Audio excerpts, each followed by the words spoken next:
Buenas y bendecidas tardes para todos. Ofrezco una disculpa pública porque se me había pasado el tiempo, pero gracias a Dios ya estamos aquí, ya estamos listos para empezar a transmitir con el tema que habíamos dejado pendiente, que era el de la salvación, que habíamos visto primero que nada algunos conceptos que que nos iban a ayudar a entender un poco más lo que es la salvación.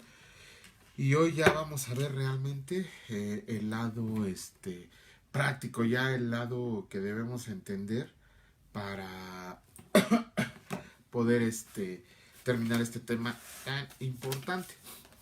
Hemos dicho la vez pasada que todavía muchos de nosotros que estamos libres en Cristo, que ya estamos rendidos al Señor y todas estas situaciones. Permítanme un minuto. Ay, Jesús. Ahí está, ahora sí, perdonen ustedes, tenía un problema con la iluminación, pero ya.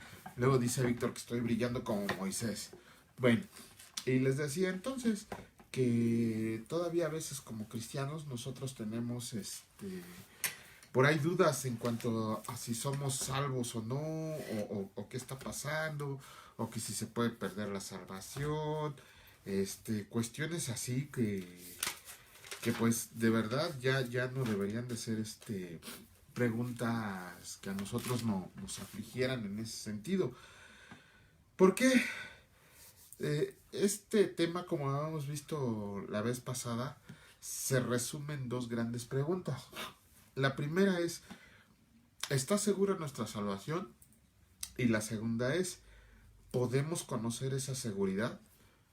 Para esas dos preguntas, así de, ¿estamos seguros de nuestra salvación? Sí, sí está segura.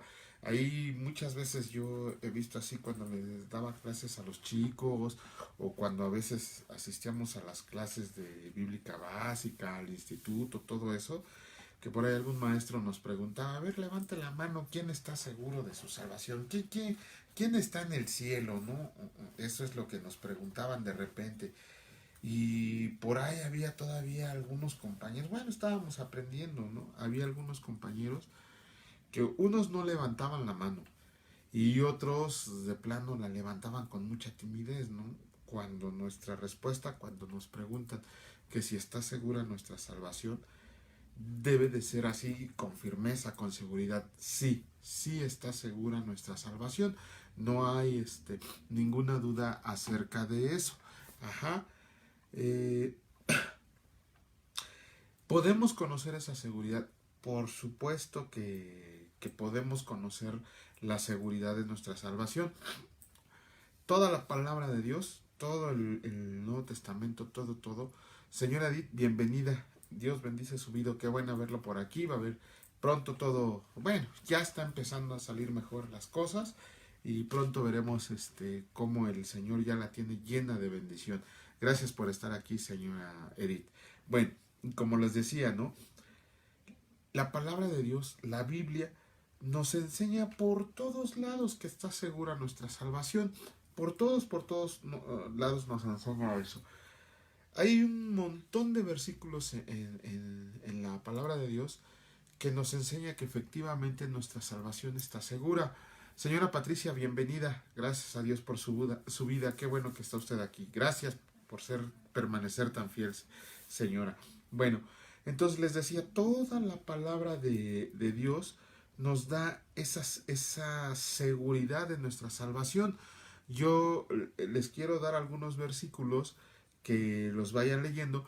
No me voy a detener tanto en estos que les voy a dar, pero sí más adelante o poquito a poco les quiero ir leyendo algunos versículos que son muy importantes para comprender este tema. Ajá. Ahorita se los voy a dar. Ahorita. Déjenme acomodar porque estoy aquí. Ahí está ya. Listo. Entonces, les decía, va a haber unos versículos que no se los dé, pero va a haber otros que sí se los voy a dar porque es muy importante. Primero vamos a ver que la Biblia nos enseña que nuestra salvación está segura si nos vamos al Evangelio de Juan, en el capítulo 5, en el versículo 24. Luego tenemos el capítulo 3, el versículo 16, ¿no? El que Dios ha dado a su Hijo, ese es el más conocido de todos. Tenemos también en Juan 3, 16, 18. Tenemos Juan 6, 37. Tenemos Juan 17, 11, que se nos enseña que somos hijos de Dios, hijos protegidos de Dios.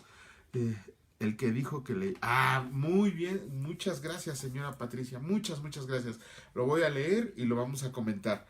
Dice el libro de Juan 17, capítulo 17, versículo 15, dice que Jesús ora por nosotros para que estemos seguros y convencidos de esa salvación que tenemos.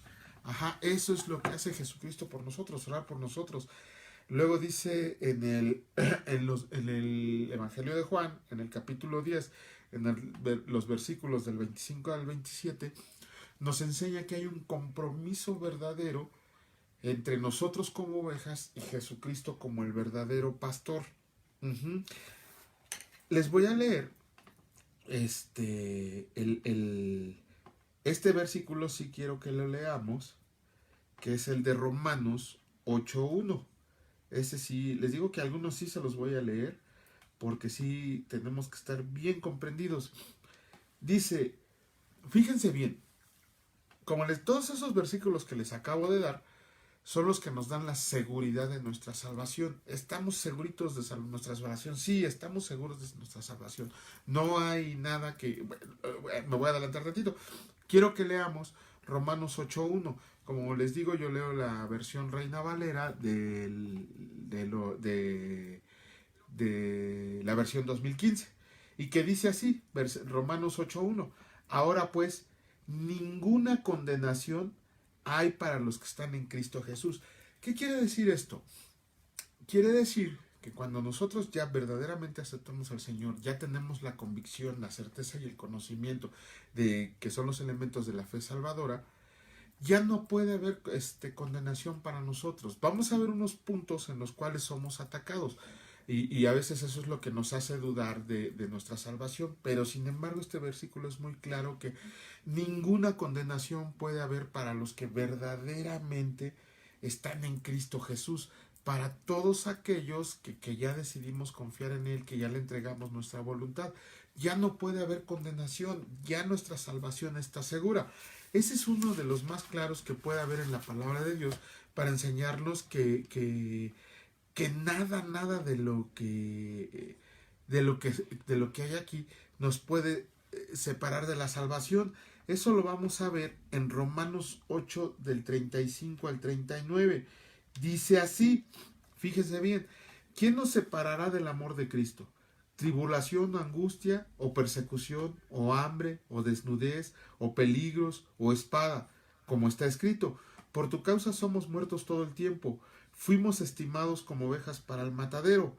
Más bien, en todas estas cosas somos más que vencedores por medio de aquel que nos amó, por lo cual estoy convencido de que ni la muerte, ni la vida, ni ángeles, ni principados, ni lo presente, ni lo porvenir, ni poderes, ni lo alto, ni lo profundo, ni ninguna otra cosa creada nos podrá separar del amor de Dios, que es en Cristo Jesús, Señor nuestro. Rafita, Dianita, gracias a Dios, qué bueno que están aquí. Ustedes también son de los fieles. Ahora que los vea, les voy a dar un abrazote, truenacostillas. Ustedes sí ya se lo han ganado, todos los que están ahí. Muchísimas gracias por estar aquí. Dios bendice su vida. Entonces, ¿qué quieren decir estos versículos? Aquí nos están dando una clasificación de demonios, una clasificación de ángeles, nos están dando tribulaciones, nos están dando persecución, nos están dando todo tipo de problemas a los que nos podemos enfrentar. Todos los problemas que a veces nos llevan a pensar que no somos salvos. Pero Pablo aquí nos los dice claramente. Ninguna otra cosa creada nos podrá separar del amor de Dios. Todo, absolutamente todo es creado. Todo es creado por Dios. Todo, ángeles, principados, demonios, espíritus inmundos, animales, tribulaciones, clima, todo absolutamente es creado por Dios. todo, no hay nada que no sea creado por Dios, a excepción de Jesucristo, que Él fue engendrado. Ajá, Él fue engendrado. Entonces dice Rafita, bueno, tengo problemas con mi internet y mi vecino. Ah, bueno, usted póngase en oración, señora Edith, y va a ver que todo ahorita se va a solucionar. Todo se va a solucionar porque acuérdese que donde están dos o tres reunidos, Jesucristo ahí está en medio de nosotros. Ajá, no se preocupen, no va a pasar nada. Entonces les decía, no hay absolutamente nada. Cuando nosotros ya decidimos entregarle nuestra vida a Cristo, otra vez, esto es muy importante que quede bien claro, cuando nosotros ya decidimos entregarle la vida a Cristo de manera consciente, con convicción y con conocimiento, ya no hay nada, absolutamente nada que nos pueda separar, nada, tu salvación está segura, Rafa. No hay nada que te pueda separar del amor de Cristo, del amor de Dios. Ya no hay absolutamente nada. Ahorita lo vamos a ir explicando, pero esos versículos nos van a ir dando luz poco a poco de cómo la salvación ya está en nosotros. Y dice, somos salvos por la afirmación de las Escrituras, ¿sí? Si nosotros creemos lo que dice la palabra de Dios, como les dije al principio, pero repleto de versículos. Cada libro hay un versículo que nos dice que somos salvos por gracia, por una promesa de Dios. Ya nada, aquí lo acabamos de leer, nada nos puede separar de ese amor. Ahorita vamos a ver cómo está la cuestión de si verdaderamente hemos aceptado a Cristo. Pero eso es lo verdaderamente importante. Además somos salvos por el propósito divino, eterno, soberano de Dios. Si Él nos eligió, Él nos predestinó. Dios en su justicia, en su amor, en su plan, conforme a su propósito, ya señaló, dijo, va a ser salvo. Él ya lo conocía de antemano, esa es la palabra predestinar. Ajá, pero también debido a la intercesión de Jesucristo. Dice la palabra de Dios que todo el que a mí se acerca, yo no le echo fuera. Esas son palabras de Jesucristo. Si tú buscas a Cristo, si nosotros buscamos a Cristo, Él no nos va a echar fuera, Él no nos va a rechazar, Él no nos va a decir, no, fuera de aquí, mundo pecador, gacho, además tienes cara de perro. No, Jesucristo ya nos acepta, Él está esperando amoroso a que lleguemos hacia Él. Muchas veces tenemos señales, muchas veces tenemos indicios de que Jesucristo nos está buscando. Todo es cuestión de dejarnos encontrar, ¿sí? Entonces, Él es el que intercede por nosotros. Quiero que leamos, como les dije, hoy, aparte de irme rapidito, porque sí son muchos versículos los que vamos a leer, quiero que leamos Judas 1:24. Por eso les dije, si no tienen tiempo de leer, agarren una libretita y vayan anotando los versículos para después con ustedes con calma los revisen. Pero dice en Judas 1:24, y aquel que es poderoso para guardarlos sin caída y para presentarlos irreprensibles delante de su gloria con grande alegría, al único Dios nuestro Salvador por medio de Jesucristo nuestro Señor. Ajá, sea la gloria, la majestad, el dominio y la autoridad desde antes de todos los siglos, ahora y por todos los siglos. ¿Qué está diciendo? Jesucristo intercede por nosotros no desde la oración que hizo en Juan 17, sino desde antes de la fundación del mundo, desde antes de la formación en el vientre de nuestra madre. Jesucristo ya estaba por nosotros. ¿Para qué? Para que acudiéramos a Él. Acuérdense que vimos la semana pasada, toda clase de personas, el lunes, toda clase de persona es llamada al amor de Dios. Toda clase de personas es llamada de Dios, pero no es para todas las personas la salvación. Y no me refiero a que se desechen, sino que hay algunos que definitivamente van a rechazar esa salvación. Eso es a lo que se refiere la predestinación. ¿Sí? Toda clase de personas, acuérdense bien, africanos, asiáticos, morenos, grandes, gays, lesbianas, rateros, ladrones, homicidas, narcotraficantes, toda clase de personas van a ser llamados a salvación. Pero no todas las personas van a ser salvos, porque unos con conciencia, unos con conocimiento, van a rechazar ese llamado. Eso es lo que significa la predestinación, ¿sí? En el sentido de que ya sabemos quienes, por más que se les presente el poder de Dios en su vida, van a decidir rechazarlo. Ajá. Si nos vamos a Primera de Pedro 1:13, aquí está, Primera de Pedro 1:13, dice, perdón, ahora sí estoy usando el celular porque son muchos y así es más rápido buscarlos. Dice, por eso, con la mente preparada para actuar y siendo sobrios, pongan su esperanza completamente en la gracia que les es traída en la revelación de Jesucristo. No hay más. No, aquí lo está diciendo Pedro. Por eso, con la mente preparada para actuar y siendo sobrios, no se refiere a que estés sin alcohol o algo así. Siendo sobrios quiere decir que estés en tus 5 sentidos. Que estés en tus 5. Por eso les digo que la fe tiene, bueno, la fe tiene que ver mucho con la razón. Cuando tú estés consciente, cuando no estés bien pensativo, bien en tus 5 sentidos, dice que pongas toda tu esperanza completamente en la gracia que les es traída en la revelación de Jesucristo. ¿Qué es la gracia? Ya vimos qué es la gracia común y la gracia salvadora. Entonces, la gracia que te ofrece Jesucristo es la esperanza de vida eterna. Ningún versículo te dice que te tienes que vestir de blanco, ningún versículo te dice que te tienes que ir de rodillas a algún lugar, ningún versículo te dice que te pongas pencas de nopales, ningún versículo te dice eso, solamente te dice confía en Dios y acepta su gracia. Esa es la salvación. Sí, se oye sencillo, lo vamos a ir poniendo ahí, poquito a poco, ¿sí?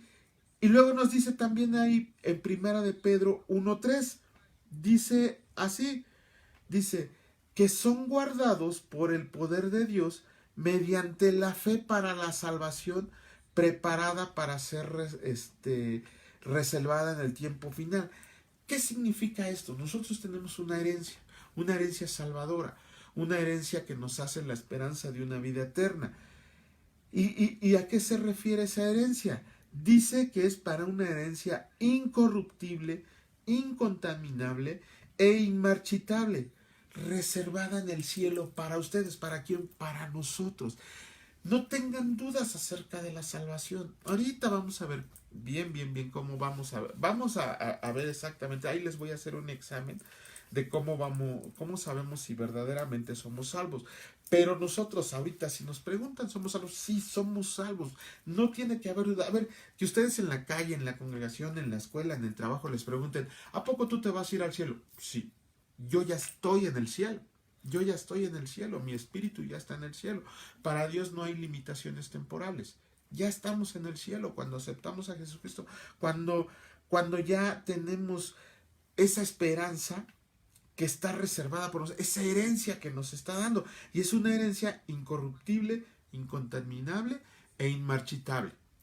Dios la limpia y es para nosotros, está reservada en el cielo para nosotros.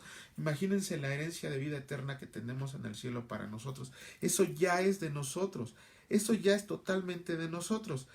Dice, en el versículo 5 dice, que son guardados por el poder de Dios mediante la fe para la salvación, preparada para ser revelada en el tiempo final. Otra vez volvemos al tema de la fe. Miren, aunque sea la fe por ser solo fe, tenemos que creer y estar convencidos de que somos salvos. No tiene que haber duda en nuestro corazón de que somos salvos. Déjenme ir paso por paso, pero sí, por eso se llama fe salvadora. Acuérdense, están también dos tipos de fe, la fe normal, común y corriente y la fe salvadora. La fe normal es creer en cualquier cosa. Hay quien tiene fe en los marcianos, recordando la clase que vimos de la fe, 2 clases fueron de la fe. Hay quien cree en un gordito sentado, hay quien cree en una serpiente emplumada. Eso es fe, a final de cuentas es fe. Pero es una fe común. Es más, hay quien tiene fe en la ciencia. Ajá. Pero está la fe salvadora. Y aquí lo menciona, mediante la fe para la salvación. Es aquella fe que depositamos con conocimiento, con convicción y con confianza en que Jesucristo es nuestro Salvador. Esa es la fe salvadora. Y aquí viene lo bueno, Rafita. Te lo digo a ti, Rafita, porque tú eres de los que más me ha insistido en el que tiene miedo acerca de la salvación. Rafita, si tienes una Biblia a la mano, yo quiero que te vayas al Evangelio de Lucas, en el capítulo 22, en los versículos 31 al 34. Ahí nos va a dar una certeza. Vamos a empezar a hablar de una certeza de que la seguridad está en nosotros, de que la seguridad está totalmente en nosotros, ¿sí? Si ya están ahí, yo les dije, tráiganse su Biblia, ojalá, por ahí por favor, confírmenme con un dedito de que sí tienen una Biblia a la mano, de que sí están siguiendo los versículos. Esto que les voy a dar es muy, muy importante para la salvación, ¿sí? Es muy, muy importante. Aquí está una de las grandes claves de la salvación. Ajá, entonces por eso les digo, si no tienen ok, ya por ahí dieron una manita, pero no me dijeron quién era el que dio la manita de que tienen su Biblia a la mano. Aquí Rafita, te va una respuesta a una pregunta que tú me hiciste. Voy a leerlo, la verdad, lo voy a leer muy rápido. Por eso les digo, anótenlo y después lo leen con calma. Dice Lucas 22 del 31 al 34. Simón, Simón, he aquí Satanás me ha pedido para zarandearte como a trigo, pero yo he rogado por ti, que tu fe no falle, y tú cuando hayas vuelto, confirma a tus hermanos. Él le dijo, Señor, estoy listo para ir contigo aún a la cárcel y a la muerte.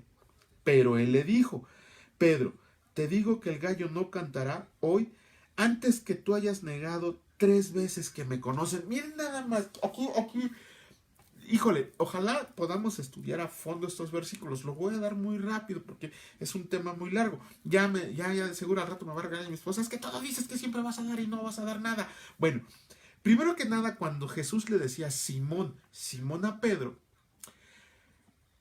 ¿qué le estaba diciendo? Ven acá, Pedro, que te toca regañiza. Eso es lo que pasaba. Jesús le puso Pedro. Y cuando le decía, Pedrito chulo, amado, vente para acá, te quiero. Pero, es más, pronto, ahí voy a embarcar a mi esposa, ahorita que la oí, que nos dé una clase de quién era Pedro. ¿Sí? Y yo dije, híjole, me hace llorar la vida de Pedro, porque soy Pedro. Bueno, soy todos los apóstoles, ¿no? Pero soy Pedro totalmente. Cuando le llamaban por su nombre real a Pedro, su nombre real era Simón, era porque Jesucristo le iba a regañar. Así de fácil se los pongo. Siempre que en la palabra, vean en los evangelios, cuando Jesucristo le dice a Pedro, Simón, Pedro salía corriendo a esconderse. ¿Por qué? Porque sabía que le iba a tocar regañiza.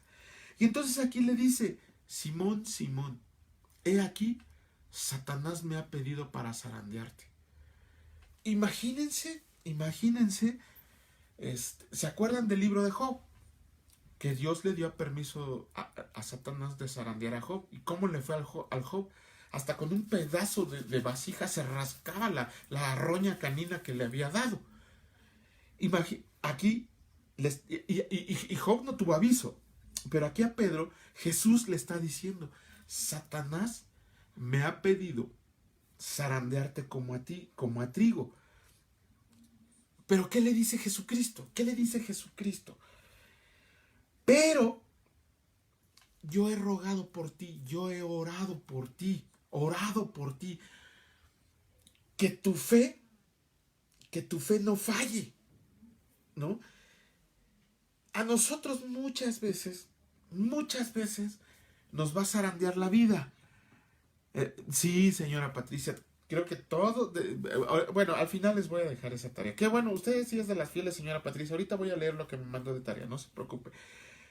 Le está diciendo, yo he orado por ti, yo he rogado por ti. ¿Qué le está diciendo? Pedro, yo sé que vas a fallar. Imagínense, Pedro ya era salvo, ya había recibido a Cristo como Señor y Salvador, ya le había dicho, Señor mío, Dios mío, apártate de mí que soy hombre pecador. Cuando Jesucristo le preguntó, ¿quiénes creen ustedes que soy? Y que nadie contestó, ¿quién fue el que contestó bien? Pedro. Dijo, tú eres el Cristo, el Hijo de Dios viviente. Que después que Jesucristo le dice, eso te lo reveló Dios Padre, porque no viene por revelación humana. Y nada más 5 versículos más adelante, y Jesucristo le vuelve a decir Satanás a Pedro.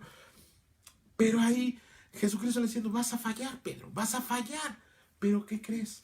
Yo ya oré por ti, ¿sí?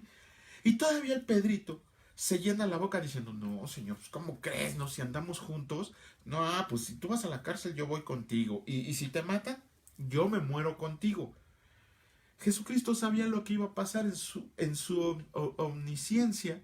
Él sabía lo que iba a pasar y le dijo: Pedro, yo te digo que antes de que cante el gallo me vas a negar 3 veces. Ajá. Dice aquí el versículo de Lucas: 3 veces me vas a negar. Una de la blasfemia contra el Espíritu Santo, la blasfemia más grande contra el Espíritu Santo, acuérdense que es el pecado no confesado, pero yo podría considerarlo así, yo le estoy diciendo yo, no sé si alguien esté de acuerdo conmigo o o por ahí alguien después me vaya a reprender. Pero yo considero que una de la blasfemia contra el Espíritu más grande es negar a Jesucristo. Estás negando a Dios. Estás negando a Dios. Es negar a Jesucristo. Por eso les decía en la clase pasada, aguas con los que les rinden testimonio y les insisten y les insisten y les insisten. Y ellos les dicen que no quieren aceptar a Jesucristo porque lo único que hacemos es estar acarreando maldición sobre de ellos. Entonces la blasfemia más grande es negar a Jesucristo. ¿Y qué hizo Pedro? No lo negó una vez, no lo negó 2 veces, lo negó 3 veces. 3 veces. Híjole, es que este versículo siempre me mueve el corazón. Por eso les digo, vamos a estudiar la profundidad algunas clases más adelante, si Dios no lo permite. Pero después Jesucristo le da la oportunidad de redimirse, cuando le pregunta 3 veces si lo ama. No es parte del tema de hoy, pero búsquenlo ahí en Juan, cuando le dice: Pedro, ¿me amas? Y Pedro le contesta que sí. Las 3 veces que había negado Pedro a Jesucristo, Jesucristo vino y lo redimió en su resurrección, así como nos redime a nosotros. Vino y le dijo 3 veces: Pedro, ¿me amas? Y Pedro 3 veces le contestó que sí. Pero quiero que vayamos. Ese es un pecado grandísimo, que no hubiera tenido salvación. No hubiera, el buen Pedrito se hubiera condenado, pero si al infierno totalmente, si Jesucristo no lo hubiera redimido.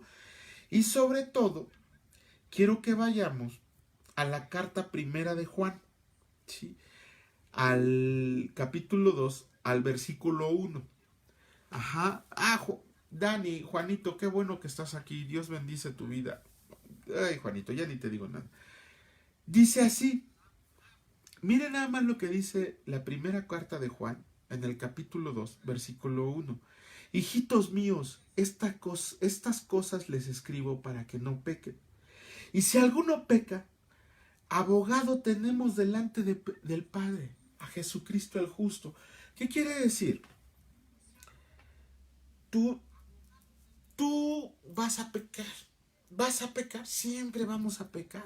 No somos, aquí en esta vida no podemos dejar de pecar, aun y cuando ya somos salvos. Si nosotros pecamos, después de que nosotros tuvimos ese nuevo nacimiento, que ya vimos cómo es ese nuevo nacimiento, Dios nos inscribió en el libro de la vida. Pero en ese librito va a anotar todo, va a anotar todas nuestras acciones. ¿Qué va a pasar? Que cuando ese pecado nos los van a reclamar. Pero ¿qué pasa en ese momento? ¿Qué pasa en ese momento?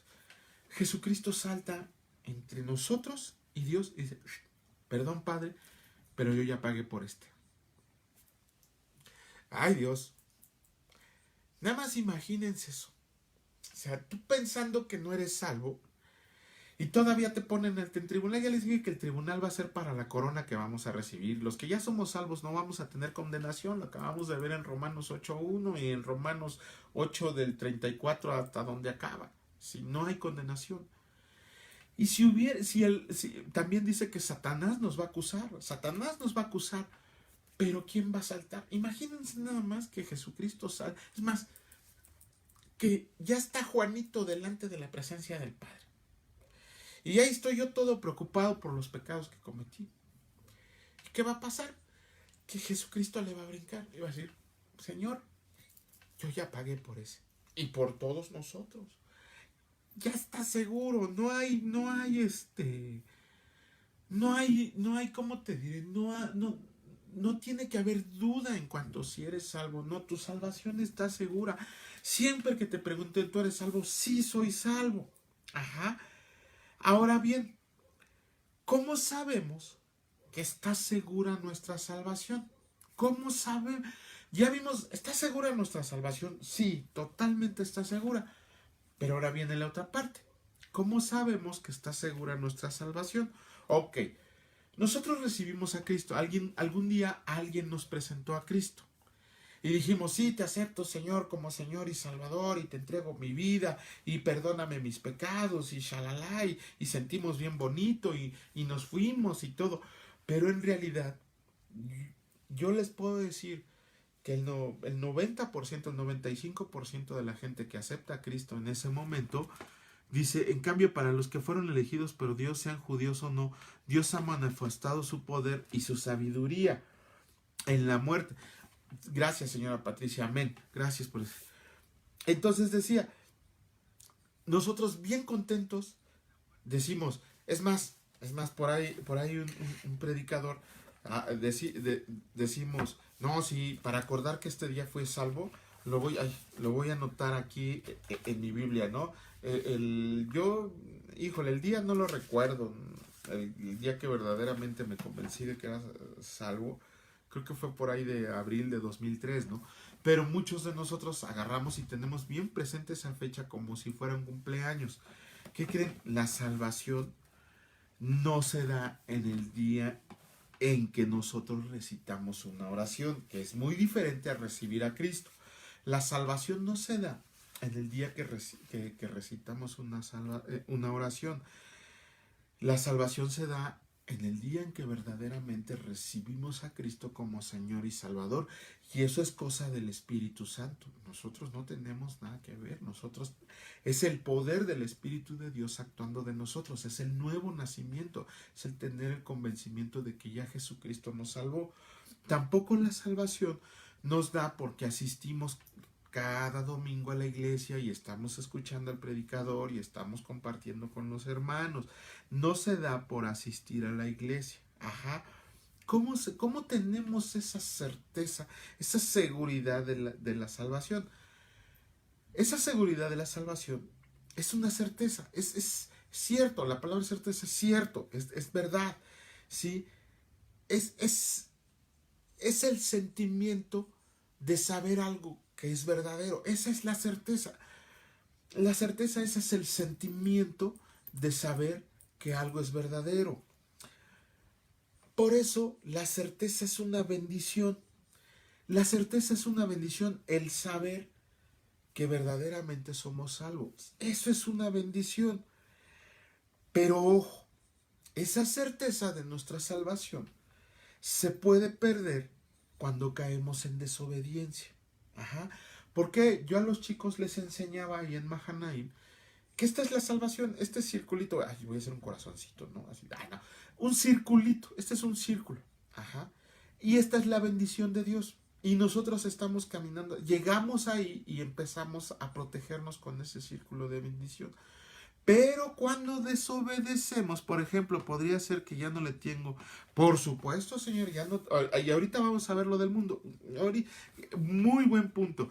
Yo ya no tengo miedo a morir en este mundo. No, ¿por qué? Porque si muero es ganancia para mí, porque me voy directamente al cielo. No me voy a un purgatorio, no me voy al Hades, no, me voy directamente al cielo, a estar a la presencia de Dios. Esa es nuestra esperanza. Entonces le decía, esta es la bendición de Dios. Y nosotros llegamos aquí adentro. Ya me voy a comprar un pizarrón, aunque sea chiquito, para irselos dibujando.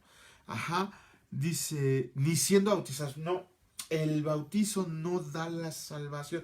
Eso es, lo vamos a ver en el tema del bautismo. Pero el bautismo no da la salvación. El bautismo nada más es un testimonio público de que ya recibí a Jesucristo y me identifico en su vida, muerte y resurrección. Pero el bautismo no da la salvación.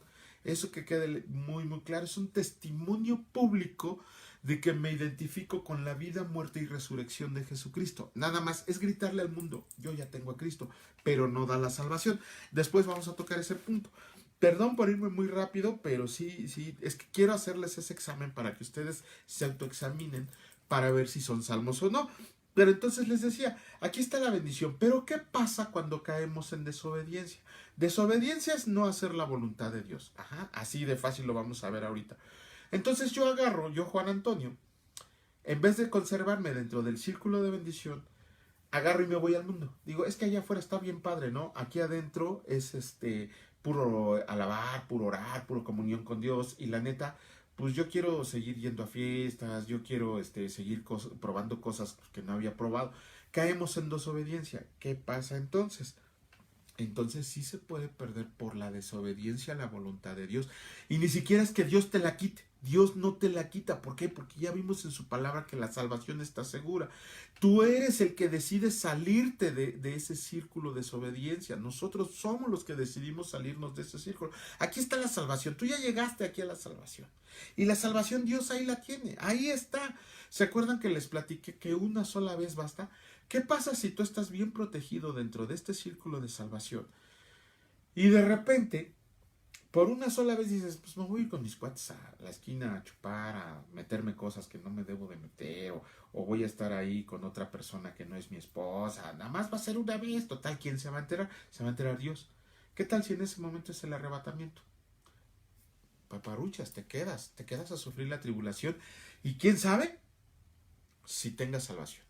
Ajá. Por eso sí se puede perder, pero eres tú el que te pierdes por la desobediencia. Tú la pierdes por la desobediencia. No es que Dios agarre y que dice, le voy a quitar la salvación. No. ¿Por qué? Porque ya vimos toda la escritura, dice, aquí está la salvación, es tuya. Convéncete, pero no te alejes de ella.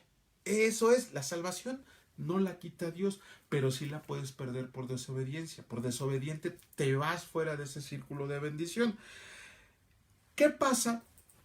¿Qué pasa cuando tenemos dudas acerca de que si está segura nuestra salvación? ¿Qué pasa? ¿Qué pasa en ese momento cuando empezamos a dudar, cuando nos ponemos así pensativos y decimos, es que la neta no sé si de verdad sea salvo o no, no sé si Jesucristo me quiere, no sé? Primero que nada, lo primero que es que no eres salvo, así de fácil, no eres salvo. ¿Recuerdas que te dije que el día que recibiste a Cristo el día que recitaste una oración probablemente no recibiste a Cristo, que lo que recibiste es ¿tienes miedo a morir en este mundo? No, no, no, no, no. Mira, tu tiempo está determinado aquí, dice Rafita, que si tienes miedo a morir en este mundo, no, tu tiempo aquí está determinado por la voluntad de Dios. Y si el Señor te dice hoy, hoy te vas. Si el Señor te dice, quédate a la tribulación como uno de los 144,000 elegidos, te quedas. Si el Señor, que no van a ser 140, bueno, luego vemos eso. Si el Señor te dice, dentro de 20 años, ya tu tiempo está determinado en esta tierra. Pero ¿por qué no puedes tener miedo de morir? Porque te vas al cielo. Eso es lo importante. O sea, tu salvación está segura que cuando te mueres te vas al cielo. Eso es lo importante. Dice, por eso, o sea, cuando no sientes la salvación. Exacto. Muy bien. Qué bueno que lo explicaste, Rafita. ¿Ves cómo así Dios te está llamando? Claro, claro, Rafita. Cuando no estás seguro de tu salvación, le tienes miedo a morir en este mundo. ¿Por qué? Porque sabes a dónde vas. Si no estoy seguro de mi salvación, irme al cielo, estoy seguro que me voy a ir para abajo. Entonces te decía, cuando no estás seguro de tu salvación, primero es porque no eres salvo, no has recibido a Cristo, no has tenido un nacimiento, no has tenido un nuevo nacimiento, ¿sí? No lo has recibido, se acabó, ya, no eres salvo, ni lo pienses. Segundo, no estoy convencido con la bendición que es la certeza, porque estoy caminando en desobediencia. ¿Qué está pasando en tu vida? Y eso me lo hizo ver una maestra. Eso me lo hizo ver una maestra a mí cuando yo le hice una serie de preguntas. Ella me dijo, bueno, pues, ¿qué estás haciendo en tu vida que no estás seguro de tu salvación? Y fue un choque así. Dije, sí es cierto. Yo sé que estoy haciendo cosas que no debería de hacer y eso es lo que me está haciendo dudar de mi salvación. ¿Por qué? Porque estoy caminando en desobediencia. Por eso viene la duda. ¿Por qué no estás seguro no tienes esa certeza de salvación? Primero, porque no eres salvo. Así, se acabó. No eres salvo. Aún y cuando te digas que eres cristiano, aún y cuando digas que tienes 20 años yendo a la iglesia, no eres salvo si tienes dudas. El segundo punto, porque no estás bendecido con la certeza. ¿Por qué? Porque estás caminando en desobediencia. Todavía en tu vida tienes muchos factores que te están impidiendo disfrutar de esa bendición que es la certeza de la salvación.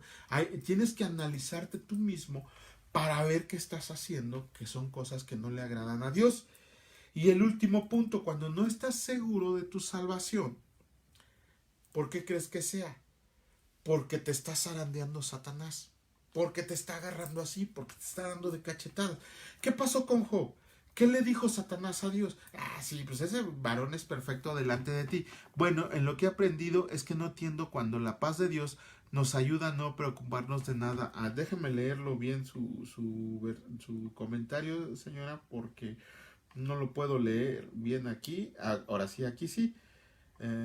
Ya usar datos. Híjole, espero que no se me vaya la conexión. Bueno, dice la señora Patricia. Bueno, ¿en qué? En lo que he aprendido es que entiendo cuando la paz de Dios nos ayuda a no preocuparnos de nada aún y con todos los problemas que hay, porque dependemos de Dios en todo. Sí y no, señora Patricia, porque entonces tenemos una salvación y una situación egoísta. Híjole, señora Patricia, usted sí ya es salva porque usted está tocando todos los puntos interesantes que les voy a dar ahorita. Voy a llegar a ese punto. Si me permite, le voy a dar respuesta a esa pregunta ahorita que llegue a ese punto. Ajá. Entonces les decía, estamos siendo abofeteados por Dios, por Satanás, que les diga, ¿por qué? Porque ¿se acuerdan lo que pasó con Job? ¿Qué le dijo Satanás a Dios? Ah, sí, ese cuate te adora y te quiere mucho, pues porque mira todos los bienes que tiene, mira la salud, mira a sus hijos, mira todas sus posesiones. ¿Y qué le dice Dios? Le da permiso de quitarle todo para ver si Dios lo sigue amando. ¿Y qué hizo Job? En los primeros capítulos vemos que Job dice, Dios da y Dios quita, ¿no? Ay, sí, estoy bien contento con mi salvación. Pero ¿qué pasa en medio de los vehículos? Como que empieza a dudar de que si verdaderamente empieza a maldecir su vida, empieza a maldecir el día en el que nació, empieza a dejarse llevar por la zarandeada que le está poniendo Satanás. Lo mismo pasa con nosotros. Acuérdense que vimos que Satanás nos va a pedir para zarandearnos. Cuando más seguros estemos, cuando más en paz estemos, cuando más tranquilos estemos, Satanás nos va a bofetear. Y es el enemigo.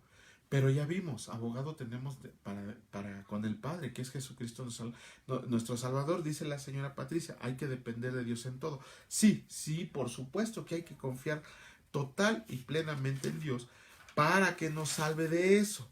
Ajá. Ahora, ¿cómo puedo alcanzar? Bienvenido, señor Faustino. Dios bendice su vida. Gracias a Dios que está usted aquí. Le bendecimos y oramos todos por usted. Gracias. Que Dios siga bendiciendo su vida. Bueno, y entonces les decía, ¿qué pasa? ¿Cómo puedo tener esa certeza, esa bendición de la certeza de la salvación?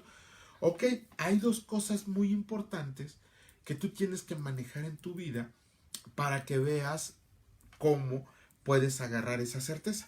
Primero que nada, tienes que tener una doctrina pura. ¿A qué me refiero? Vámonos ahorita les digo que me iba yo a ir así rápido, porque son los versículos así. Nos vamos a ir a la segunda carta de Juan, en el versículo 9. Ya ven que la carta nos trae un capítulo. ¿Qué dice esta carta? Dice, todo el que se extravía y no permanece en la doctrina de Cristo, no tiene a Dios. El que permanece en la doctrina, éste tiene al Padre y también tiene al Hijo. ¿Qué quiere decir doctrina pura? ¿Qué quiere decir doctrina pura? Dice, mientras más grandes son las pruebas, muchos más grandes son las bendiciones. Híjole, luego vamos a ver el tema de la obediencia, Dianita. Sí, concuerdo contigo, pero ¿qué pasa cuando Dios decide no bendecirte? Ah, ¿verdad? Entonces ahí sí viene lo que es la verdadera obediencia. ¿Qué pasa? Sí, yo obedezco a Dios en todo y me está bendiciendo y me está dando y todo. ¿Qué pasa el día que Dios decide no bendecirte?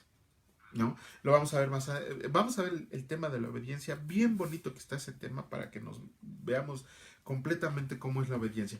Pero entonces les decía, ¿cómo podemos tener esa certeza de salvación? Primero, con la doctrina pura. Con doctrina pura. ¿Qué es la doctrina pura? Lo acabamos de leer. La doctrina de Jesucristo. La doctrina de la palabra de Dios. La doctrina de la Biblia. Si ustedes nada más por puro a veces pues seguir orando y confiando en él. Sí, exactamente, Dianita, eso es lo que se debe hacer. La de Dios, sí, la de la palabra de Dios. Pero ¿cómo sabes que es doctrina pura? Ve y pregúntale al que pertenece. No quiero decir nombres de agrupaciones, pero yo creo que ya no tiene el caso decir que no. Vayan ustedes, pregúntenle a un mormón, pregúntenle a un adventista, pregúntenle a un testigo, pregúntenle a un católico. O sea, háganle preguntas a todo el mundo. Dice, yo hice una pregunta en el Facebook. Ah, ok, señora Edith, ahorita se la respondemos. Vayan y pregúntenle a cualquier persona si tiene que hable en verdad y con amor a los pastores. Exactamente, bueno, ojo. Vayan y pregúntenle ustedes a las personas que practican otra fe, otra religión, otra creencia, y pregúntenle si están salvos. ¿Qué es lo que les van a decir? No, primero que nada, pues tienes que portarte bien. Otros ni siquiera van a reconocer a Jesucristo como Salvador. Otros van a decir que la Biblia no es verdad, todo eso. La doctrina pura de Jesucristo es aquella que está en la palabra de Dios. Esa es la doctrina pura. Lo acabamos de leer, dice, todo el que se extravía y no permanece en la doctrina de Cristo, no tiene a Dios. El que permanece en la doctrina, tiene al Padre y también tiene al Hijo. ¿Qué quiere decir? Tú tienes que permanecer en la doctrina de Cristo. Ninguna secta, ninguna religión, ninguna fe te va a dar la certeza que te da, esa promesa que te da Dios de que verdaderamente ya eres salvo. Ajá. No tiene que haber una desviación en nuestra doctrina. Por ahí de repente surgen doctrinas de la Biblia que te dicen, no, o sea, sí, tienes que actuar por obras. No, la palabra dice que tienes que hacer muchas cosas buenas para que puedas, ¿cómo se llama? Ascender al cielo. Nada. Dice Rafita, ¿y cómo sabemos si después de tantos años no le han cambiado algo a la Biblia? Excelente pregunta, tiene que ver con el canon bíblico. Es una respuesta bien larga, Rafita. Bueno, ok. Me comprometo a que la siguiente semana, ya ni sé cuándo, voy a agarrar un día para responderte exclusivamente esa pregunta. Si no te la puedo responder en la clase porque es muy extensa, te mando un escrito a tu WhatsApp demostrándote cómo sabemos que después de tantos años no le han cambiado nada a la Biblia. Y yo te podría decir que hay versiones, traducciones y muchas, pero te puedo demostrar que no se le ha cambiado nada a la palabra de Dios, que el sentido del mensaje sigue siendo lo mismo en todos y cada uno de los versículos. Y hay evidencia como no tienes idea, pero después te voy a enseñar eso, lo que es el canon bíblico. Ajá, acuérdate que te dije que lo íbamos a ver y creo que ya es urgente que toquemos el tema del canon bíblico. Bueno, no tiene que haber desviación en la doctrina de Cristo. Nosotros tenemos que apegarnos a la palabra. Tenemos que creer y estar convencidos de que esto es cierto y no apartarnos, ni desviarnos, ni inventarle, ni quitarle, ni ponerle a la doctrina de la palabra de Dios. Eso es permanecer en la doctrina de Cristo, en la doctrina pura. Después, ¿qué dice? ¿Qué otro requisito necesito? Tener una vida pura. Y una vida pura no me refiero a que te vuelvas una seta y te vayas a vivir en un monte para que no peques nunca y nomás estés sentadito esperando, dejándote crecer la barba o enflacando, no lo sé. No, tener una vida pura para poder experimentar la certeza de la salvación se refiere a que tú camines en obediencia. Ajá. ¿Qué es la obediencia? Hacer la voluntad de Dios. ¿Qué es la voluntad de Dios? No quiero detenerme tanto, ahorita quiero que veamos lo que es la salvación porque ya el tiempo se nos está viniendo encima y todavía nos falta. También quiero saber eso. Perfecto, mi estimado Dani. Ya van dos a que les voy a responder entonces por medio de un video me voy a aventar 20 minutos explicándoles por qué lo que dice la Biblia es cierto. Lo vemos el lunes. Si Dios lo permite, el lunes les doy respuesta a esa pregunta acerca de por qué sabemos que la Biblia sigue siendo cierta a pesar de que han pasado tantos años. Esa respuesta se las doy el lunes, ya saben, a los dos, a ti y a Rafa. Es más, no me traje pluma por andar a las carreras. Bueno, entonces tenemos que tener una vida pura. Ajá, esa vida pura se transforma en el sentido de que tenemos que caminar en obediencia, santificando nuestra vida en el camino de santificación para poder hacer la voluntad de Dios. Ajá. ¿Qué dice? Tenemos que renunciar al mundo y renunciar al pecado. Y ustedes van a decir, ¿dónde dice eso? Vámonos a Tito, al capítulo 2 de los versículos del 11 al 14. Se los voy a leer rápido. Dice: porque la gracia salvadora de Dios se ha manifestado a todos los hombres, enseñándonos a vivir de manera prudente, justa y piadosa en la edad presente, renunciando a la impiedad y a las pasiones mundanas, aguardando la esperanza bienaventurada de la manifestación de la gloria del gran y Dios y Salvador nuestro Jesucristo, quien se dio a sí mismo a nosotros para redimirnos de toda iniquidad y purificar para sí mismo un pueblo propio, celoso de buenas obras. ¿Qué dice? Renuncia a la impiedad y a las pasiones mundanas. ¿Qué es la impiedad? El pecado. ¿Qué es las pasiones mundanas? Todo lo que te gusta y le desagrada a Dios. Así de fácil.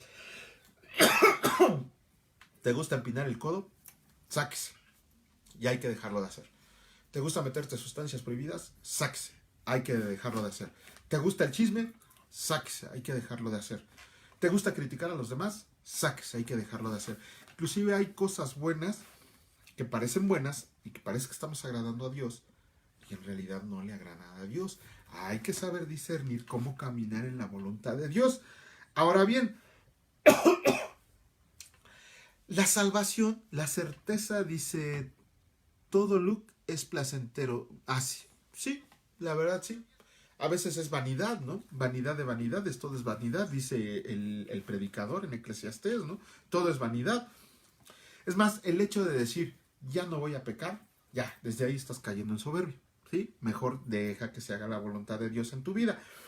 Otro gran mensaje, miren, no hay grados de salvación. No hay así, tengo salvación poquita, estoy en la mitad de la salvación, ya casi llego a la salvación. No, la salvación es completa. O tienes la salvación o no la tienes. Se acabó. No hay así de que, ya mero soy salvo. No, o eres salvo o no eres salvo. Se acabó.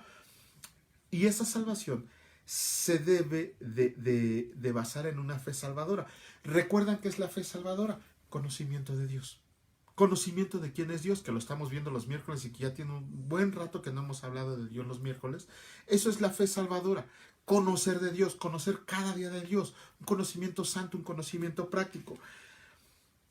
Le decía a la señora Patricia, hace rato me hizo una pregunta y le dije, se la voy a responder en un ratito, acerca de la responsabilidad. Dice, mi responsabilidad debe de estar involucrada en la voluntad de Dios. Seguir a Cristo puede ser también placentero, debe de ser placentero. Ahí sí debe de ser placentero. Pero yo te voy a regresar la pregunta, mi estimado Rafita, para que la analices, no para que la respondas ahorita, sino para que la analices. ¿De verdad te causa placer seguir a Cristo? ¿De verdad te causa placer? No contestes ahorita, hasta que me respondas las 12 preguntas finales. Híjole, miren, las bendiciones de Dios, como les decía hace rato, nunca se van a derramar fuera del círculo de la bendición de Dios. Ajá.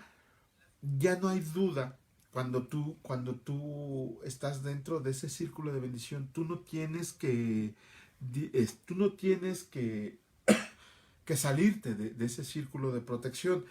Mira, te podría mostrar un camino, ya no se los voy a explicar, no me va a alcanzar el tiempo, pero quiero que analicen esto que está en en segunda de Pedro, capítulo 1, del 1 al 12. Dice ahí, no se los voy a leer porque es muy largo, pero se los voy a medio explicar.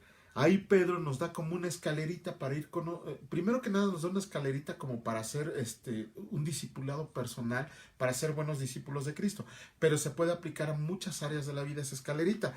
En relación a la responsabilidad de nuestra salvación, dice, a mi fe le tengo que añadir virtud. ¿Qué es mi fe? Mi fe salvadora, el conocimiento de Dios, el saber que Dios ya me salvó. Después, ¿qué? Dice, a mi fe le voy a añadir virtud. ¿Qué es la virtud? Es la excelencia de algo, es ser excelente en algo.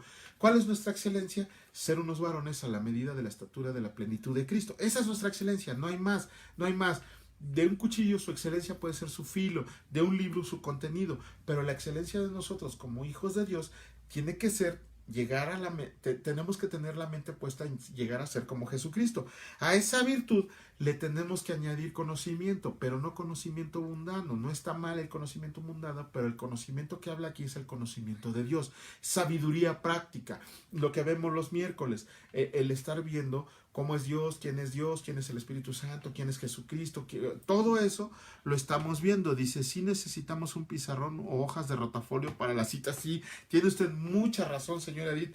El lunes ya tenemos, aunque sea un pizarrón portátil, para irles anotando ahí las citas. Sí, ahí lo vamos a tener. Ahí tengo un pizarrón, pero está más grande que mi cabeza, entonces les va a tapar todo.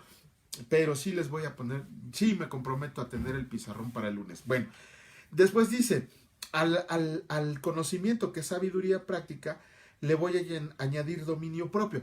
Y muchos se preguntan, dice, hay que comparar. No, aquí los tengo, señora Edith. Aquí tengo, acuérdense que yo daba clases y aquí tengo de ese material. Gracias, que Dios la bendiga por su carácter de dar. Pero aquí tenemos, más cuestión de buscarlo, nomás que me hago el loco. Dice, ¿qué es el dominio propio? Rafita, ¿qué es dominio propio? ¿Qué es dominarte a ti mismo? ¿Tú qué comprendes qué es dominarte para ti mismo? No te voy a dar chance de contestar. El dominio propio es renunciar al pecado. Así, ya, ¿no? Eso es dominio, eso es templanza, eso es... A ver, a mí me encantaba irme de juerga todos los viernes, pues ahora en vez de irme de juerga, me voy a quedar en mi casa estudiando, me voy a quedar en mi casa aprendiendo, me voy a quedar en mi casa con mi familia. Eso es el tener dominio propio. Al dominio propio le vamos a agregar paciencia. La paciencia es, dice, dominar tu mente y renunciar a la maldad. Sí, Rafita. Sí, Rafita. ¿Qué es la paciencia? Estar bien bajo presión. ¿Se acuerdan que les dije que Satanás nos va a zarandear? Manténgase firmes, manténgase confiados en que Dios nos va a dar los medios necesarios para salir de esa zarandeada y probablemente más bendecidos. No estoy diciendo que vamos a salir más bendecidos, probablemente más bendecidos en el sentido de que vamos a conocer más de Dios. Esa es la paciencia. Es estar bien bajo presión, bajo ataque del enemigo. Y a la paciencia hay que añadirle piedad. ¿Qué es la piedad? Contemplar a Dios. Eso es contemplar a Dios. Si contemplo a Dios, voy a ser piadoso con el mundo. Ajá. Y al último nos dice, y a la piedad añádanle amistad o amor. ¿Qué es añadirle amistad o amor? Tener un servicio sacrificial, un servicio abnegado, un servicio sin interés. Ajá, híjole, pensé que no me iba a tardar, pero ahora sí, vamos a dar 12 preguntas. Yo quería que las respondieran ustedes, yo quería tardarme un poquito más, pero como les robé 5 minutos, me voy a seguir. Ojalá puedan ustedes continuar, que no les esté robando mucho tiempo, pero yo quiero hacerle 12 preguntas. Ya las voy a ir respondiendo, pero quiero que ustedes internamente, con más calma, anoten, si es posible, anoten estas preguntas para que ustedes se las apliquen con más calma. La primer pregunta que yo les voy a hacer para ver si verdaderamente son salvos, para ver si verdaderamente tienen certeza de salvación, la primera es, ¿han disfrutado ustedes de una comunión con Cristo y su pueblo reunidos? ¿De verdad, hemos disfrutado de una comunión con Dios, de una comunión con Cristo y de una comunión con nuestros hermanos? ¿De verdad creen que hayamos disfrutado de una comunión de ese tipo? Vámonos. Las primeras 11 preguntas, la respuesta está en la primera de Juan. Las primeras 11 preguntas, la respuesta está en la carta de primera de Juan. Ajá. Les voy a leer. Dice aquí, primera de Juan, capítulo 1, versículo 3. Dice, lo que hemos visto y oído, lo anunciamos también a ustedes, para que ustedes también tengan comunión con nosotros, y nuestra comunión es con el Padre y con su Hijo Jesucristo. Respóndanse esa pregunta. ¿De verdad disfruto, tengo una comunión con Dios? Tengo una comunión con Jesucristo y tengo una comunión con mis hermanos. Ojo, y comunión, como vemos aquí, no dice que sea estarme congregando. No todo es estarse congregando. ¿Realmente una comunión con Cristo es estar predicando su palabra? ¿Una comunión con los hermanos es estar predicando su palabra? Respóndanse esa pregunta. Mándenme por favor sus respuestas. Quiero ver qué me dicen ustedes. Ya medio les di la respuesta, ¿sí? ¿Qué dice? Dice, tenemos que disfrutar de la comunión con los hermanos, pero con alabanza, oración y testimonio. A ver si es cierto. Háganse esa pregunta ustedes, anótenla en un cuaderno y si quieren mándenmela. Esa va a ser la tarea del día de hoy. Pero más que nada, quiero que ustedes se analicen y vayan respondiendo esas preguntas. ¿Y por qué? ¿Por qué consideran que de verdad están haciendo eso que dicen? La segunda pregunta es, ¿de verdad somos sensibles al pecado? ¿De verdad somos sensibles al pecado? Vámonos a Primera de Juan, capítulo 1, versículo 8, que dice así, fíjense bien, si decimos que no tenemos pecado, nos engañamos a nosotros mismos y la verdad no está en nosotros. De verdad, de verdad, de verdad, somos más sensibles al pecado. ¿A qué se refiere? Cuando nosotros ya sentimos tristeza por el pecado, cuando de verdad sentimos tristeza por el pecado, lo que deseamos hacer es no volverlo a hacer. A eso se refiere esa pregunta. ¿De verdad soy sensible al pecado? Así, de verdad. Y llevamos una. ¿De verdad disfruto en comunión con Dios, con Cristo y con mis hermanos? La 2. ¿De verdad somos sensibles al pecado? Bueno. La pregunta 3. ¿Existe algo que nos hace odiar al mundo y su maldad? ¿Existe algo que nos hace odiar al mundo y a su maldad? Vámonos a Primera de Juan, pero ahora al capítulo 2. Primera de Juan, capítulo 2, versículos del 15 al 17. Dice así, no amen al mundo ni las cosas que están en el mundo. Si alguno ama al mundo, el amor del Padre no está en él. Porque todo lo que hay en el mundo, los deseos de la carne, los deseos de los ojos y la soberbia de la vida, no proviene del Padre, sino del mundo. Y el mundo está pasando y sus deseos, pero el que hace la voluntad de Dios permanece para siempre. ¡Híjole! Aquí quisiéramos detenernos a explicar esto. Nos está diciendo bien claro, no amemos al mundo. ¿Por qué? Porque en el mundo están los deseos de la carne. ¿Qué son los deseos de la carne? Todo lo que te gusta. Te lo vuelvo a repetir. Todo lo que te gusta, pero le desagrada a Dios. ¿Sí? Porque a lo mejor decía Rafita, ¿y a poco me gusta seguir a Cristo? Hazte la pregunta. A mí me gusta leer mucho la Biblia, me gusta leer mucho comentario y me gusta leer mucho libro alrededor de la Biblia. Ahorita la verdad me he hecho bien maje. No he seguido mi plan, ya estoy bien atrasado. Dice, pero Dios no quiere tampoco que vivamos odiando. Te estoy explicando en el segundo versículo qué es lo que odia, qué es lo que debes odiar. El mundo y su maldad. Yo no creo, Dios a lo mejor, por supuesto que odia el pecado. No puede estar frente al pecado. Acuérdate que lo vimos cuando, ¿qué no puede hacer Dios? Dios no puede estar frente al pecado, aborrece el pecado.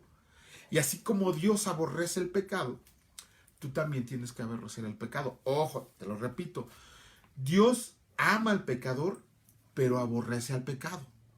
Esa es la gran diferencia, Rafita. Ajá. Sí, por supuesto que tienes que odiar al pecado, tienes que sentir asco, así, fuchi, guácala, ¿no? Ya no quiero pecar más. Eso es lo que tienes que odiar. Los deseos de la carne. ¿Qué es los deseos de la carne? Todo lo que te gusta que le desagrada a Dios. Los deseos de los ojos. Ni siquiera tengo que explicarlo. Y la soberbia de la vida. Dice, ¿o sería entonces odiar al pecado y odiar a Satanás? Sí, claro, por supuesto. Es odiar al pecado, no al pecador. Ajá, y dice, el mundo está pasando. pero el que hace la voluntad de Dios permanece para siempre. Ya, la esperanza de vida eterna. Eso es, el mundo va a pasar. Dice la palabra de Dios. El mundo va a pasar, pero mi palabra jamás va a pasar. Bueno, cuarta pregunta. ¿De verdad, somos obedientes a la palabra de Dios? Y nos vamos a Primera de Juan, al capítulo 2, pero al versículo 3. Dice, en esto sabemos que nosotros lo hemos conocido, en que guardamos sus mandamientos. Cuando amamos la palabra de Dios y ponemos en práctica sus mandamientos. Rafita, ¿cuáles son los mandamientos de Dios? Amar a Dios por sobre todas las cosas, y el segundo es semejante. Amar al prójimo como a ti mismo. No necesitas buscarle más. En eso se resume toda la ley y los profetas, diría Jesucristo. En eso se resume toda la ley y los profetas. ¿En qué? En que obedezcas la palabra de Dios. Ya tenemos 4 preguntas. ¿De verdad disfruto comunión con Dios, con Cristo y con mis hermanos? ¿De verdad soy sensible al pecado? ¿De verdad odio al mundo y su maldad? ¿Y somos obedientes a la palabra de Dios? Vayan anotándolas para que la respondan ustedes. Aquí viene la respuesta a tu pregunta, mi estimado Rafita. ¿Amas a Jesucristo con un amor fuera de lo normal y esperas su venida? ¿De verdad te da placer amar a Jesucristo? Imagínate que alguien te pregunte en la calle, ¿a quién amas? Pues amo a un hombre y amo a mi esposa. Como que se van a quedar, a ver, ¿cómo más despacio? Sí, amo a un hombre y amo a mi esposa. A ver, barajéame más despacio. Sí, amo a Jesucristo con todo mi corazón. Con todo mi corazón, con toda mi mente y con toda mi alma. Así es el amor que tengo por Jesucristo. ¿Cómo lo podemos de ver? Primera de Juan, capítulo 3, versículo 2. Dice, amados, ahora somos hijos de Dios y aún no se ha manifestado lo que seremos. Pero sabemos que cuando Él sea manifestado, seremos semejantes a Él, porque lo veremos tal como es. Es el anhelo de ver a Jesucristo, de ver su venida aquí a restaurar el mundo. Ser semejantes a Cristo, eso es amar a Cristo, tratar de ser semejantes a Cristo. Filipenses 4:13, ¿no? Que todos lleguemos a la unidad de Cristo en el conocimiento. Por favor, si alguien me ayuda, Filipenses 4:13, y hasta que todos lleguemos a la unidad de la fe, al conocimiento del Hijo al conocimiento del Hijo de Dios, al varón perfecto, hasta que todos lleguemos a la medida de la estatura de Jesucristo. Más o menos así dice. No me crean mucho, lean ustedes Filipenses 4:13. Esa fue la siguiente pregunta. ¿De verdad, Rafita, te causa placer seguir a Jesucristo? Contéstatelo tú. 6, sexta pregunta. ¿Ves una disminución del pecado en tu vida? Vámonos a Juan, al capítulo 3, pero esta vez al versículo 5. Y ustedes saben que el que fue manifestado para quitar los pecados, y ustedes saben que Él fue manifestado para quitar los pecados y que en Él no hay pecado. En esta pregunta, tienen que ustedes analizarse antes y después de Cristo. Vean su vida pasada antes de Cristo, cómo eran, cuánto pecado tenían, cuánto pecado cargaban, cuánto pecado hacíamos. Pero después de que conocieron a Jesucristo, forzosamente, si de verdad son salvos, si de verdad tuvieron un nuevo nacimiento, si de verdad tienen fe salvadora y si de verdad se han entregado a Jesucristo, la cantidad de pecado de antes de Cristo, que era de este tamaño, después de Cristo tiene que ser de este tamaño. Ojo, no quiere decir que de un momento a otro. Tiene que ir decreciendo. Tienes que estar consciente de que lo que estás haciendo no le agrada a Dios, no le agrada a Cristo. Ese es ver la manera decreciente del pecado en tu vida. Pregunta 7. ¿Tenemos un amor sacrificial hacia otros hermanos? Dice, es capítulo 3 de Primera de Juan, versículos del 14 al 17. Rápidamente. Nosotros sabemos que hemos pasado de muerte a vida porque amamos a los hermanos. El que no ama permanece en muerte. Todo aquel que odia a su hermano es homicida, y ustedes saben que ningún homicida tiene vida eterna permaneciendo en él. En esto hemos conocido el amor, en que Él puso su vida por nosotros. También por nosotros debemos poner nuestra vida por los hermanos. Ayer les decía, les mandé por ahí un mensaje al grupo que un señor al que quiero mucho, un hermano en Cristo al que quiero muchísimo, que es don Sergio, creo que Rafita lo conoce, creo, no sé si la señora Patricia lo conozco, sufrió un preinfarto. Gracias a Dios ya está muy bien. Híjole, con Sergio he tenido situaciones buenas, malas, regulares y todo. Pero ayer cuando me dijeron eso, sentí un dolor muy grande en mi corazón. Yo nunca pensé que iba a querer tanto a don Sergio. Hoy he estado orando por él, voy a seguir orando por él. Les pido a ustedes que oren por su pronta recuperación, Sergio Rojas Amador. Y me dolió, por increíble que parezca. Yo decía, hijo, no creí que quisiera tanto a don Sergio. Me sentí tristeza. Voy a ver de qué manera puedo ayudarle. A lo mejor no tengo bienes económicos ahorita por el momento por la situación difícil que hemos vivido, pero irle a limpiar su casa, servirle comida, tratarlo bien, no lo sé, pero de alguna manera quiero ayudarlo. Ese es un servicio que nació en mí, que no voy a hacerlo porque quiero quedar bien ante los demás. Yo nomás quiero saber que ya está en su casa y me voy a dar unas horas un día para ir a verlo, pero me nació. Híjole, yo le soy bien sincero, yo no suelto una... Gracias, doña Patricia, yo no suelto una moneda si mi esposa no me da un codazo. Luego ahí andan limpiándome los parabrisas, limpiando el carro, me andan pidiendo dinero y yo casi los corro a zapatazos, ¿no? Ya cuando siento el codazo de mi esposa, dales. ¿Por qué? Porque mi esposa tiene el don de misericordia, tiene el don de ayuda. Yo a veces quisiera tener ese don, no lo tengo, soy bien hijo de la chinita para dar. No es que sea agarrado, no me gusta dar, no me gusta dar. Y cuando me dicen eso de don Sergio, sentí un dolor bien grande y tengo aquí el anhelo de ir a servirle. Dios me lo va a conceder. Bueno, esa fue la pregunta 7. Pregunta 8.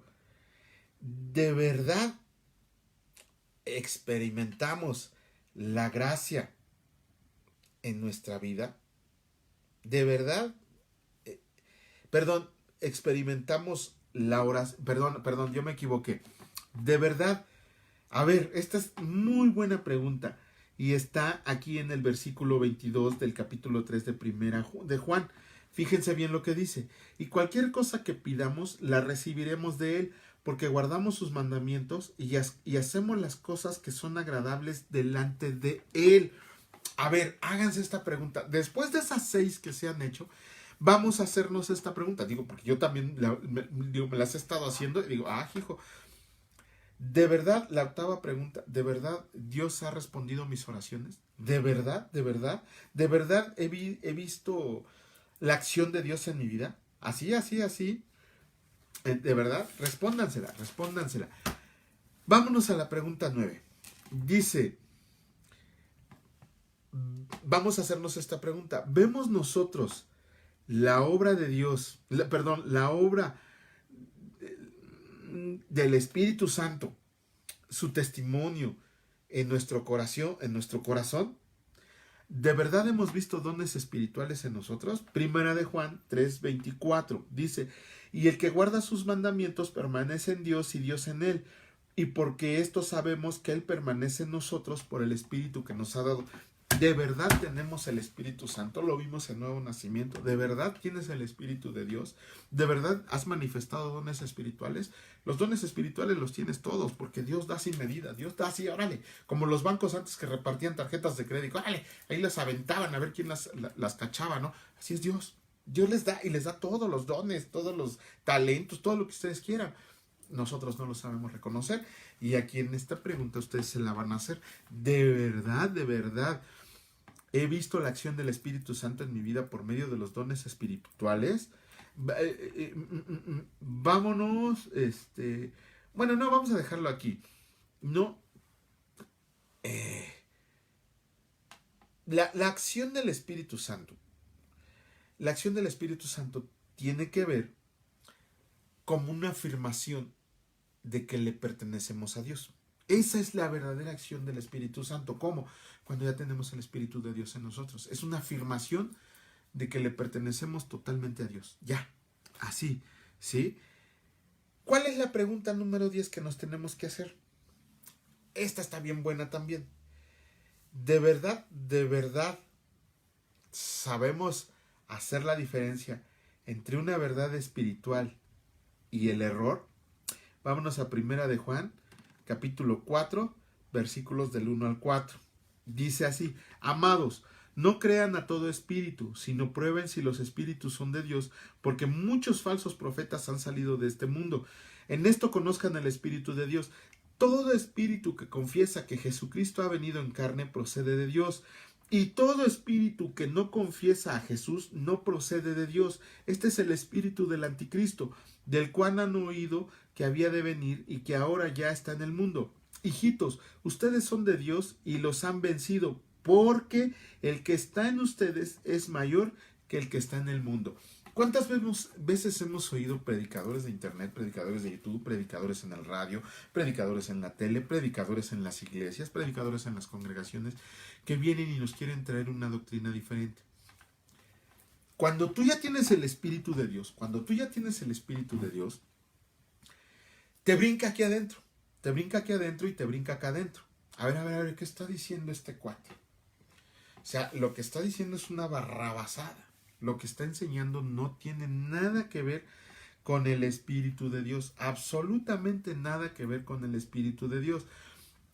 De verdad, nosotros ahorita, con esta pregunta que nos las hiciéramos, de verdad, sé reconocer entre la verdad de Dios y el error, el hacerle caso al anticristo, el hacerle caso a falsos profetas, el hacerse caso a falsos maestros, el hacerle caso a falsas creencias. Háganse esa pregunta. Si de verdad ya sé discernir entre esa verdad y el error. 11. Y esta tiene que ver con la pregunta que me hizo Dani y con la pregunta que me hizo Rafita. Fíjate bien, Rafita.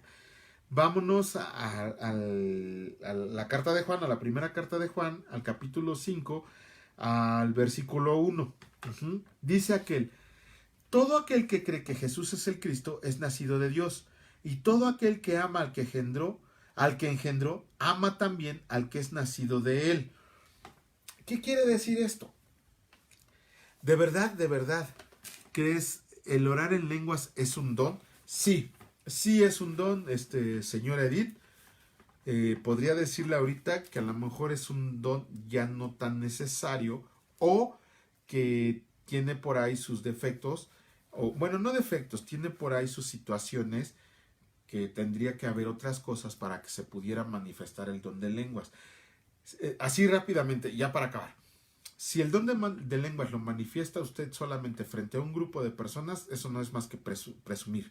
¿Sí? Eso no es más que presumir, no es el Espíritu de Dios hablando por usted. Si el don de lenguas lo manifiesta usted en la iglesia y además hay alguien que interprete ese don de lenguas, entonces sí viene de Dios.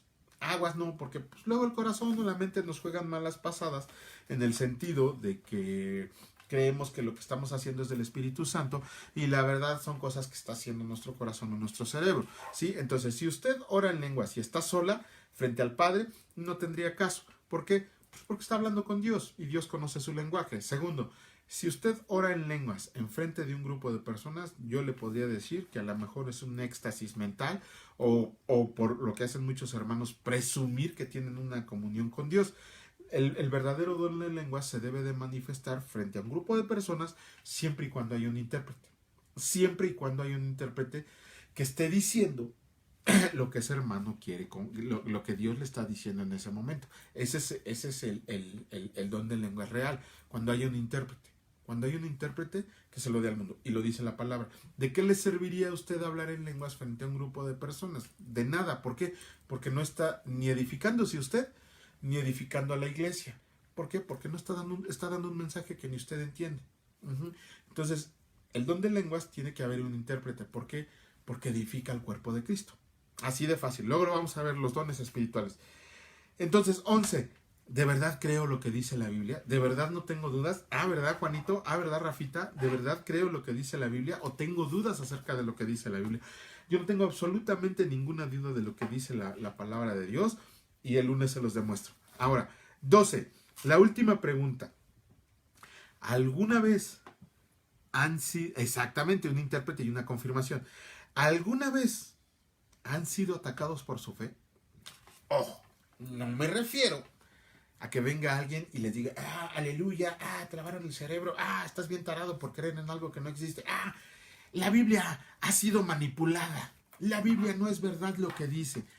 No, el ser atacados por el adversario quiere decir cuando eres atacado por Satanás. Eso es a lo que se refiere, y eso lo vamos a ver en Filipenses 1:28. Filipenses 1:28. Vámonos rápidamente a Filipenses. Aquí está. 1:28. Aquí está. Dice así. Y no siendo intimidados de ninguna manera por los adversarios. Para ellos esta fe es indicio de perdición, pero para ustedes es indicio de salvación, y esto procede de Dios.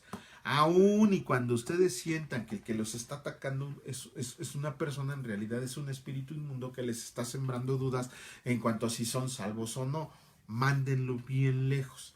Mándenlo bien lejos. Ya me pasé un montón, les ofrezco una disculpa, les voy a repetir las 12 preguntas que ustedes se tienen que hacer, se tienen que contestar a sí mismos. Y las preguntas, la 1 es: ¿disfrutamos nosotros de comunión con Cristo, con Dios y con su pueblo reunido? Primera de Juan 1:3. Segunda pregunta: ¿somos muy sensibles al pecado? Primera de Juan, capítulo 1, versículo 8. Tercera pregunta: ¿existe algo que nos hace odiar al mundo y su maldad? Primera de Juan, capítulo 2, versículos del 15 al 17. Cuarta pregunta: ¿es usted obediente a la palabra de Dios? ¿De verdad somos obedientes a la palabra de Dios? Primera de Juan, capítulo 2, versículo 3. Pregunta 5. ¿Amamos a Jesucristo con un amor fuera de lo normal y esperamos su venida? Primera de Juan, capítulo 3, versículo 2. Pregunta 6. Vemos nosotros un patrón, vemos cómo ha descendido el pecado de nuestra antigua vida a nuestra nueva vida. Primera de Juan, capítulo 3, versículo 5. Pregunta 7. ¿De verdad tenemos un amor sacrificial hacia nuestros hermanos en la fe? ¿De verdad? ¿De verdad? Pregunta 8. Es Primera de Juan, de capítulo 3, del versículo 14 al 17. Pregunta 8. ¿De verdad hemos experimentado la oración contestada? Primera de Juan, capítulo 3, versículo 22. Pregunta 9. ¿De verdad vemos la obra del Espíritu Santo en nuestra vida? ¿De verdad la vemos? En Primera de Juan, capítulo 3, versículo 24. Pregunta 10. ¿De verdad sabemos diferenciar entre la verdad espiritual y el error, entre las falsas doctrinas, entre los falsos profetas? Primera de Juan, capítulo 4, versículos del 1 al 4. Pregunta 11. ¿De verdad creo lo que la Biblia enseña? ¿De verdad creo lo que la Biblia enseña? Primera de Juan, capítulo 5, versículo 1. Y última pregunta. ¿Alguna vez hemos sido atacados por nuestra fe? Filipenses, capítulo 1, versículo 28. Lucas, capítulo 22, versículos del 31 al 34. Y Juan, capítulo 21, versículos del 15 al 19. Échenle, léanse eso, háganse esas preguntas. Ya no tengan duda acerca de su salvación. Ya vimos que nosotros podemos perder la salvación. Dios jamás nos las quita. Vamos a caminar bajo su círculo de bendición, caminando en obediencia. ¿Sale? Padre, en el nombre de Cristo te damos muchas gracias por este tiempo que nos permitiste compartir. Gracias por la vida de todas estas personas. Gracias por el amor. Gracias por la fidelidad que te muestran. Gracias por mostrarnos, por hacernos salvo, por mostrarnos que nuestra salvación es segura, Señor, y que solo depende de ti, de que tú nos has dado ese regalo por medio de la fe salvadora, de que nosotros ya estamos en el cielo y que si estamos aquí estamos haciendo tu voluntad y cumpliendo tu santo, divino y grandísimo propósito. Gracias por la vida de doña Patricia, por la vida de la señora Edith, por la vida de Rafael, por la vida de Diana, por la vida de Víctor, de Dani, de Goyo, de mi esposa, de todos aquellos, Señor, que estamos a tu servicio, de todos aquellos que ven estos videos, de los que verán, de los que vienen, de los que se van, de todos, Señor. Yo te pido por su vida que los bendigas, que los lleves por buen camino, que tu luz se refleje siempre sobre de ellos. Gracias por esta semana que termina, por habernos bendecido con trabajo, con fuerza para salir adelante. Bendícenos, Señor, desde este momento hasta que se acabe nuestra vida y danos fuerza para seguir pregonando tu evangelio. Te alabamos, te bendecimos, Señor, te reconocemos como Rey de Reyes y Señor de Señores. Benditos sean por siempre y para siempre. Amén. Muchas gracias, señores, por su presencia. Ah, sí, cierto. Y por favor, les pido, por favor, que hagan una oración por don Sergio, que lo sane el Señor, que pronto lo veamos. Don Sergio quiere participar en estos videos. Ese señor quiere participar en toda la obra del Señor. A veces hasta le decía, sáquese, porque usted nada más anda queriendo participar en todo y no hace nada, pero es el corazón dispuesto que tiene don Sergio. Ojalá y pronto lo veamos sano, recuperado, feliz. Sí, el Señor nos los va a dejar otro buen tiempo. Que Dios los bendiga y si Dios los permite, nos vemos el próximo lunes. Bendiciones.